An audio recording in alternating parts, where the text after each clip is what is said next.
আসসালামু আলাইকুম, welcome back to my channel. আশা করি সকল ভালো আছেন। আমিও আলহামদুলিল্লাহ ভালো আছি। মাশাআল্লাহ, ইউকের ওয়েদার খুবই এখন ভালো, আলহামদুলিল্লাহ। চিন্তাও করা যান না এখন যে এত সুন্দর দিন দিব, মানে ওয়েদার খুবই সুন্দর।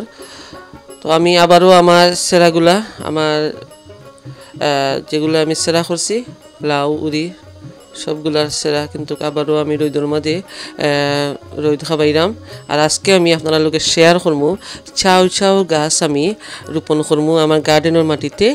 আশা করি আপনারা পুরা ভিডিওটা দেখবা, আশা করি আপনার কাছে খুব ভালো লাগবো। আর আমি পুরান মাটি ইউজ কইরা কিন্তু আমি চাউ চাউ গাছগুলা রোপণ করব। আর এখানেও আমি বাখরোর যে দন্যা বীজ আমি রোপণ করছিলাম ওগুলোর মধ্যে একটু পানি দিলাম আর আপনারা লোক একটু শেয়ার করলাম। আশা করি আপনার কাছে খুব ভালো লাগবো। আর যেহেতু এখন আমরা লাউ গাছ আমি এখন বাহিরে নিলাম না, কারণ আমরা এই সাইডের ওয়েদার এখনও সময় আইছে না লাউ গাছ বাহিরে নিবার। আর এগুলো হচ্ছে চাউ চাউর গাছ। তো চাউ চাউর গাছ আমি প্রথমে আমি সকালের সময় এই ভিডিওটা করছি, আমি রোদ লাগাইলাম। রোদ লাগানোর পরে অনেকগুলা চারা কিন্তু আমার উন্ডোর সেলের মাঝে আসিল। তো সবগুলা সেরা বাহিরে নেওয়ার পরে আমি উন্ডোর সাইডটা আমি ক্লিন করলাম। তো লাউ গাছ উড়ি গাছ আমি পুনরায় কিন্তু আবার আনমু। আর চাউ চাউর গাছগুলো আমি গার্ডেনও রোপণ করে লিমু। তো এর লাগিয়ে আসলে আমরা দরকার এটা গাছ যখন বাহিরে নেই লগালগ জায়গাটা ক্লিন করলে আসলে বালা ফুকা মাখরও হাত থাকি গাছগুলারে রক্ষা করব। তো ওভাবে আপনারাও যদি গাছ বাহিরে নেন আর যে জায়গার মধ্যে আসিল এটা লগালগ ক্লিন করলিবা স্প্রে মাইরা ব্রিজ দিয়া, তো আসলে গাছের লাগে খুব ভালো। তো এখন আমি দেখাইমো আমি প্রথমে আমি চাউ চাউ গাছের লাগি যে জায়গা ঠিক করছি যেটুকুর মধ্যে রোপণ করমু আর কিলা আমি রেডি করছি। আর সামান্য আমি এখানে মাঝে দিছি ভেজিটেবলের খোসার নিচে। এরপরে আমি পুরানা মাটি ইউজ করছি টবের মধ্যে। মাটির মধ্যেও আমি সেমভাবে জায়গা রেডি করছি। তো এইগুলো আসলে স্কিপ করে লিছি। আর টপগুলা আপনারা দেখাইলাম আরও দেখতে পারা।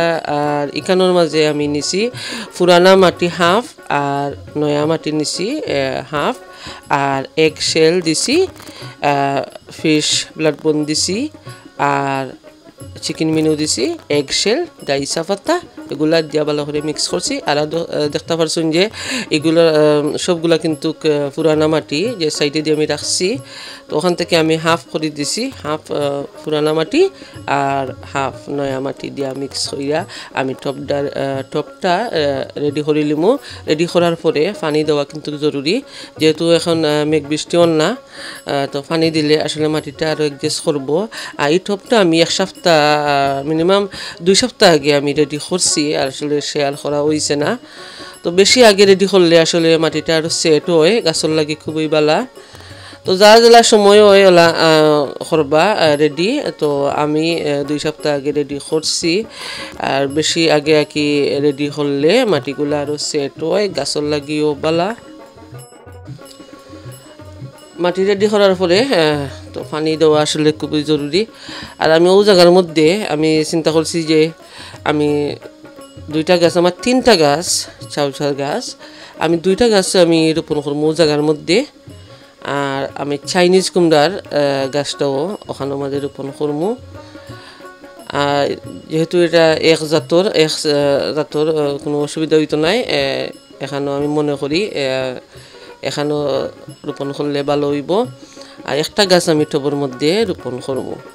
তো এখানেও আমি সেম ও দেখতে পারা এখানেও আমি ডাই চা পাতা এগশেল আর নিচে ভেজিটেবলের খোসা পেঁয়াজের খোসা বেনানা বা বিভিন্ন ধরনের আমরা যে কিচেন ওয়েস্ট আমরা কিচেনও যে আমরা ভেজিটেবল ইউজ করি রান্নার কাজে যে ভেজিটেবল ইউজ করি ওগুলা আর এখানের মাঝে কোনো লেমন ছাড়া কোনো লেবুর খোসা নাই বা অরেঞ্জের খোসাও নাই জাস্ট ভেজিটেবল অন্যান্য ভেজিটেবলের খোসা আর বেশিরভাগ পেঁয়াজের খোসা আমার এই ভেজিটেবলের বাজার মধ্যে।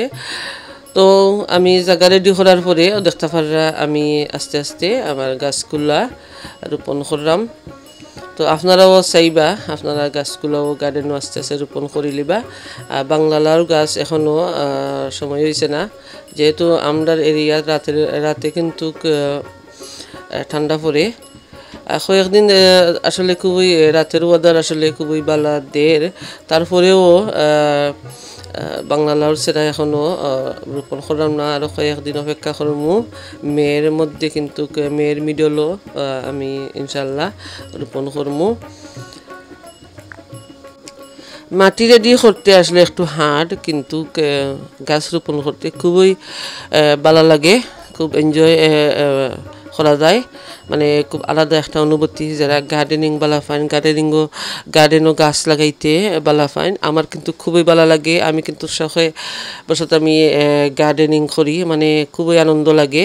আর এখানেও আরেকটা জিনিস আমি করলাম, যেহেতু মাটির মধ্যে আমি দিছি এগশেল, এর পরেও আমি গাছ রোপণ করার পরে আরও এক্সট্রা এগশেল দিলাম, কারণ এগুলা এই এগশেলে আরেকটা জিনিস করে যে সিনিয়ল বা সুলুগ ওটা থেকে কিন্তু গাছরে রক্ষা করে। এগোর যে এগশেলের কারণে কিন্তু সুলুগিটা আইতে পারে না হয় গাছগুলারে নষ্ট করে লিব একবারে। যদি গুড়ির মধ্যে খাইটা দিলায় গাছগুন মারা যাইব। তো যারা গার্ডেনও স্লোগ আছে গাছ রোপণ করে ওরকম দিলে আপনারা অবশ্য উপকার পাইবা। আর জানুন স্লোগে বা সিনিয়লে কিলা গাছ কাটে, মানে একবারে গুড়ির মধ্যে দিলে কিন্তু গাছটা একবারে মারা যায়। তো আমার ওইগুলো গাছগুলা রোপণ করা। আমি একটু পানি দিমু, মাটি তেমন ভিজা নাই, তবুও সামান্য একবারে অল্প পরিমাণে আমি পানি দিমু। তো আজকের ভিডিও যদি আপনার কাছে সামান্যতম ভালো লাগে, প্লিজ লাইক কমেন্ট শেয়ার করতে ভুলবা না। বেশি ভালো লাগলে ফ্রেন্ড ফ্যামিলির সাথে শেয়ার করতে ভুলবা না। নতুন যারা আমার চ্যানেলটারে সাবস্ক্রাইব কইরা আমার পাশে থাকবা আর বেল আইকনটা ক্লিক করে রাখবা, যাতে নতুন ভিডিও আপলোড দেওয়ার সাথে সাথে আপনারা পাইবা। তো আমার আমি একটু পানি দিলাইমু। তো আশা করি আরও আমার যে গাছগুলা রয়েছে আস্তে আস্তে রোপণ করবো আর আপনার লগে শেয়ার করবো। আশা করি আপনার কাছে ভালো লাগবো।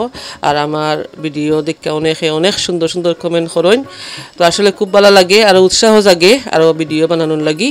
তো বিয় যখন ভালো থাকবা, সুস্থ থাকবা, হতইব আগামী অন্য কোনো ভিডিওত। ততদিন পর্যন্ত আপনারা সবসময় ভালো থাকবা এই দোয়া করি। আল্লাহ হাফেজ।